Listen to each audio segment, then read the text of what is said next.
Hello everyone and welcome back to my channel. So my name's Katie and today I'm going to be talking about some great books to read for spooky season or kind of autumnal October-y reads. So we've got Little Ghost here, Panini, who is here year round. There is her time to shine in October, and also I don't know where Boo's gone from last year, but I'm pretty sure Boo's still around, so if I can find them then I will. But anyway, we've got Panini, so we'll pop her up here. There we go. Oh, she's gonna fall off. You see her there? Yeah. Okay. So I actually filmed quite a few videos last year on kind of a spooky theme, but I've tried to include new books that I've only read in the past year in this video. But if you want some more recommendations, then I'll leave them linked in the description or in the cards. I think I have an autumnal reads book and a spooky sapphic books as well, which there are some great books in both those videos, so I definitely recommend checking them out, especially if you're in the mood for like seasonal spooky reads. But I'm really excited to talk about the books in today's video as well. So the first one is Into the Drowning Deep by Mira Grant, and this one is really good. So it's kind of, we're following this crew of a ship, and it's a scientific sort of exploration going to the Marianas Trench because they are investigating kind of mermaids, or like legends and rumours of mermaids. So essentially about 7 years ago there was a ship which went missing, and footage came out of the ship of these strange like siren type creatures. So now there's this crew of scientists and they've like beefed up all the security on this new ship and they're going to investigate and find out what they can about the mermaids. And I really like following the whole crew. So there's various different characters. The main character I would say we're following is Tori. She's a scientist, and her sister was on the original ship which completely went missing, so she's trying to avenge her sister. And then there's some other characters on the ship, like there's this there's these twins who are deaf, which was quite interesting to explore their kind of language through their eyes, because quite a lot of the book is focused on language and like communicating with others and like communicating with these kind of sirens. So I really like that aspect of the book as well. There's a character called Olivia who is like the reporter on the ship, so she's not a scientist but she's sort of keeping track of all these and like broadcasting what's going on. So yeah, there's a lot going on. There's a sapphic relationship between Olivia and Tori, which I really loved. Then yeah, the creepy aspect is really good. I love the whole sense of it because they're on this ship in the middle of the ocean, so it's quite like that enclosed claustrophobic environment, which just adds an extra layer to the tension, and it just makes it so good. And I feel like the book perfectly captures the kind of haunting, like mysterious quality of the ocean and almost like the majesty of the ocean, because it is such a kind of powerful entity, but also there's so much that's unknown about it. And I think it just captures the like beauty and everything. I just thought it was done so well. And also the sort of science and sound, and I really liked all those elements to it as well. Yeah, it was just a great book for me. I just loved it. Like the kind of, it was kind of horror-y, but I wouldn't say it was like super horror. I don't know. I just really liked it, and the kind of build-up of tension was really good, and just everything, and like things going wrong that you just knew were going to go wrong, and it was just really good. And I really like the kind of climax. So yeah, that would highly recommend that whole book. I just filmed a video of my favourite series, so I feel like I'm into the saying I would just really recommend that whole series, but Into the Drowning Deep is only one book, so I'd recommend the whole book. And I would also really recommend the audiobook. I felt like that kind of added to the atmosphere and like everything. I feel like mermaids need a bit of a resurgence, especially like evil mermaids, like really like horror type thing, because they are quite they do kind of fit that like horror type thing, like they're kind of creatures of the sea and they're like really vicious, and I just really liked it. We have The Year of the Witching by Alexis Henderson, and this one is kind of like a religious type horror, like it's, I wouldn't say it's horror exactly, but it's very sort of atmospheric and spooky. And I'm gonna have to remind myself of the plot because it's been a while since I read it.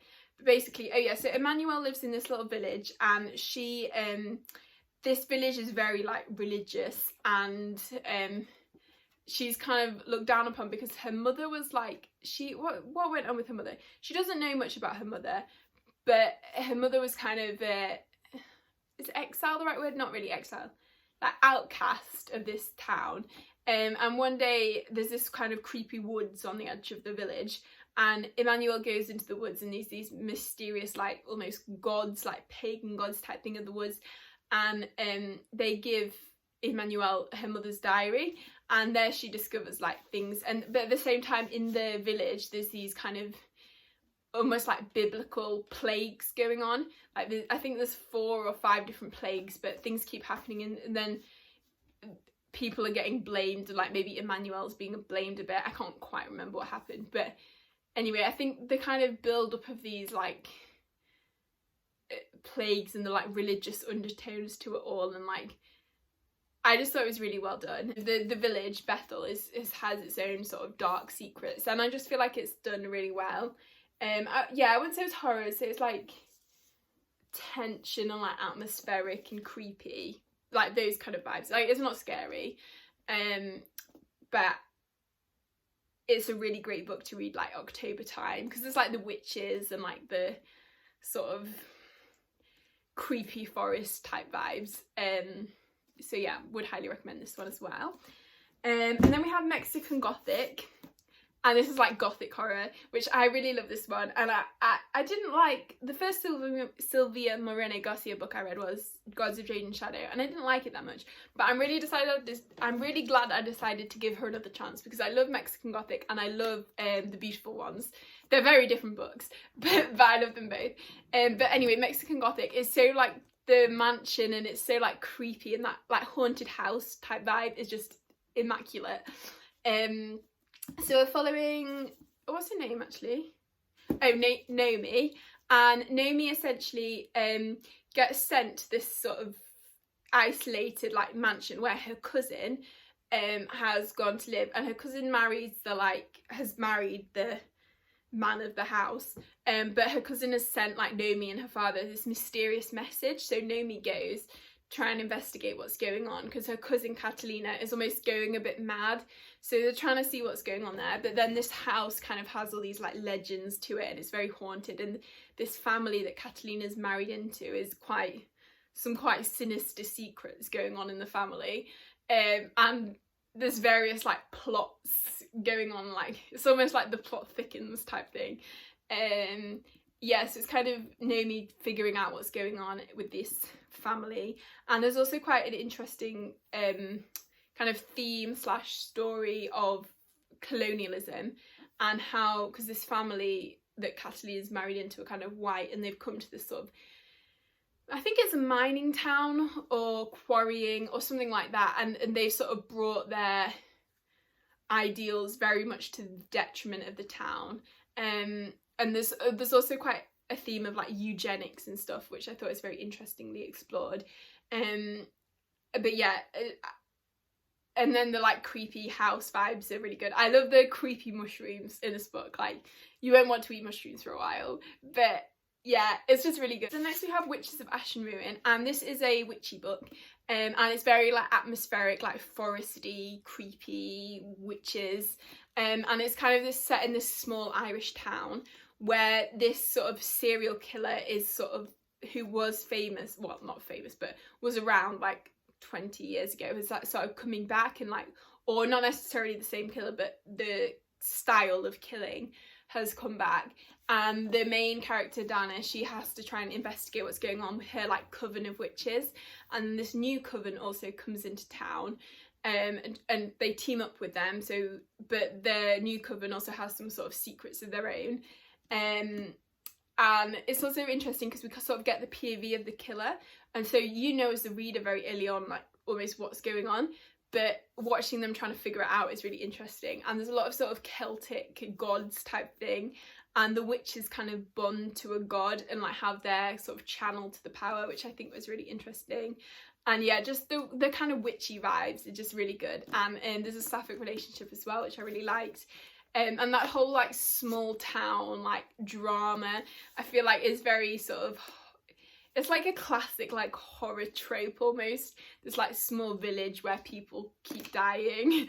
So yeah, I would really recommend this. Just perfect like October vibes. It's like witchy, it's foresty, it's like gods and dark gods and like killers and blood and everything. So yeah, we just highly recommend this one as well. And so these aren't very grouped, but I'm gonna stick with the like foresty, atmospheric, autumnal theme, and then at the end I have some vampire books. So another one which I wouldn't classify as sort of horror, but it's very atmospheric and very autumnal, and it's almost like a dark, grim fairy tale type thing, and that is Seasons of Albadone, which I think when I was expecting this, when I was reading it, I was expecting like this super cozy, like almost like Becky Chambers type feel, but actually it gets very dark very quickly, and they do read like kind of almost like cozy, but in a very sort of dark and sinister way. So they're very like grim fairy tale-esque, and the stories I can't even fully remember because it's a novella, it's quite short, and I feel like my brain's been stuffed full of medicine since I read it, but it is kind of following 4 different tales of characters through different seasons in this sort of village or in this land called Albadone.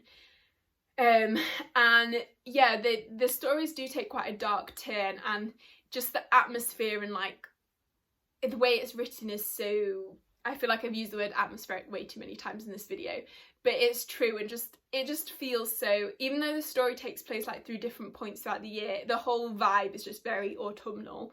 And I just really love the kind of storytelling, and it just feels like you're kind of sat around a fire hearing these tales.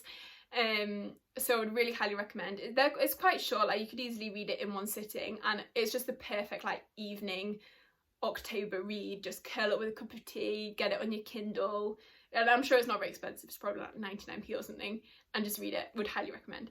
And then also on the kind of creepy forest, creepy mushrooms type theme is Sorryland by River Solomon, and this is also, I guess this is also a bit of a kind of religious undertones type thing. So this is essentially the main character, she's running away from a cult at the start of the book, and there she is pregnant, and she gives birth to these 2 twins, I assume that, yeah, they're twins.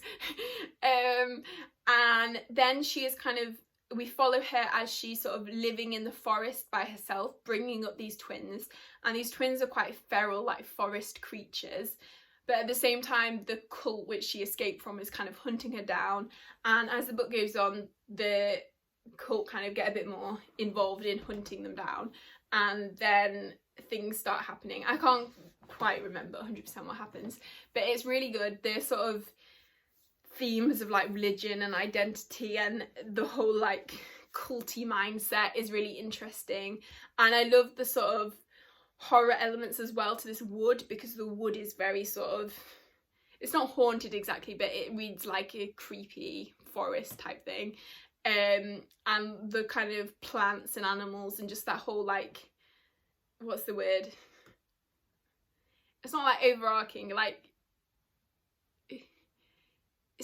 imposing type thing, like it feels very like, I don't know, like breathing. I don't know what I'm talking about here, but, and I also really like there's this kind of theme of like life and death and that kind of cycle, and how often things have to die and then they like rot, and it's like the circle of life. I can't say, anyway, the circle of life, and how that sometimes there's beauty in death and dying, and I think that's also a really interesting theme, and like this whole like idea of rot, and I don't know, I just think it's really good and perfect for this time of year, so I would highly recommend. Solomon's writing is beautiful as well, and just creates that kind of atmosphere and like haunting and like decay, and oh yeah, so we would highly recommend that one as well. Okay, and then 2 vampire books, because we have to include some vampires in October time. So the first one is A Diary of Blood by S.T. Gibson, and this one it's quite short actually, it's a novella, but we're following essentially like Dracula's brides. So the main character, I think she's called Constantana, and she essentially like falls in love and marries Dracula, although he's never named, but it's fairly obvious he's Dracula. And then they sort of are going around Europe, and then they meet Magdalena, who then comes into the polycule, because it's just one big polyamorous relationship, this whole book. But it's really good, like it's really like sexy but like bloody, and it's just I feel like the whole book is just vibes. And then they carry on with their travels around Europe, and it also explores a very kind of toxic relationship with Dracula, because Dracula's quite abusive. So it's them trying to escape from that. And then they also find Alexei in, I can't remember what even city they find him in, but he joins the polycule.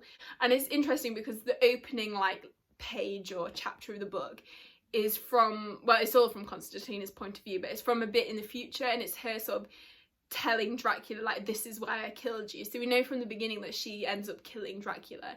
So it's just very interesting. And just the whole like, the writing is really good, the like vibes, the like polyamory, the vampire like biting and blood, and it's just really good. So I would highly recommend. And then finally we have the Likes of Prague, which is another sort of vampire book set in Prague, which I think is just a really great setting. I love Prague as a city, and it's the perfect place for like a spooky atmospheric book. It's very like Gothic type feeling. We're following these two characters, so Aura, who is Aura or Ola, I can't quite remember, but anyway, she's a vampire, and she's quite an old vampire, and she's just lost kind of her partner who had been with her for a while. So she's quite like almost grieving, and she's a really interesting character actually, because she's like a vampire character, but she's very kind and compassionate, which I think is not a perspective you usually see from like a vampire. And then you also following this other character called Domek or Dobrek, I can't quite remember his name. I'm quite bad with character names sometimes. And he is a vampire hunter, or like a supernatural creature hunter anyway. And then him and Aura kind of get involved. And it's like that relationship between the vampire and the vampire hunter. So that's kind of angsty and good. And at the same time there's various other vampires and like vampire politics type thing going on, causing various drama, a lot of drama, which is really interesting. And then Domek also finds this like spirit type thing, who I can't quite remember what the spirit is doing or what exactly they are, but they sort of end up in Dobrek's care, and they're a really interesting character and very entertaining. And I always like it, like spirit type characters or like animal companions or like spirit companions. I just find them so like entertaining to read about. It's like almost like a spren from the Stormlight Archive. So I really enjoy that element to it. And obviously the whole like setting and vibes as well. Again, that like creepy gothic, seductive almost setting is just really good. So I would highly recommend, and it's a perfect time of year to read it. So anyway, so that is all the recommendations for this video. Let me know in the comments any sort of spooky season reads that you would recommend for me, because I love this kind of atmospheric read. I'm planning on reading The Mercies as well, which I think is going to fit the bill in October. So yeah, and maybe I'll find some others as well. Yeah, and definitely let me know if you get to any of these and enjoy them. And if you enjoyed the video, please give it a like and consider subscribing if you haven't already. And I hope you're all having a really great day, and I will see you next time.